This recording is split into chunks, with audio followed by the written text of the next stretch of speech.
As plants evolved to colonize land, they faced a massive physical problem. A single-celled alga can rely on simple diffusion, but a towering oak tree cannot. Its surface area to volume ratio is simply too small.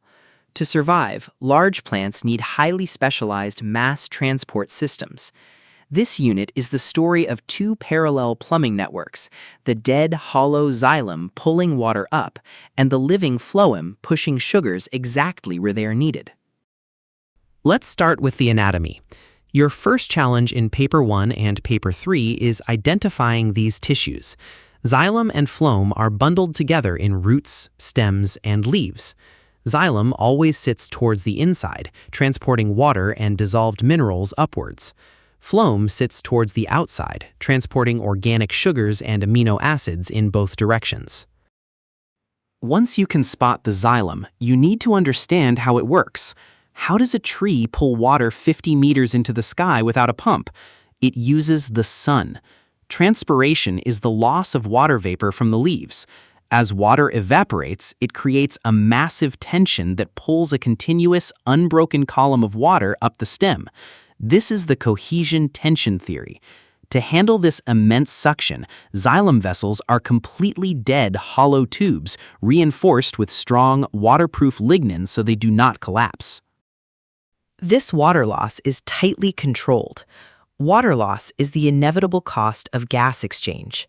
Plants must open pores called stomata to let carbon dioxide in for photosynthesis, but this lets water out. You will learn exactly how guard cells actively pump ions to open and close these stomata. We will also analyze how environmental factors like light intensity, temperature, humidity, and wind speed alter the rate of transpiration, a classic topic for data analysis questions. The second transport system moves the food. While xylem is passive, phloem transport is highly active. Translocation is the movement of organic solutes, mainly sucrose, through living sieve tube elements.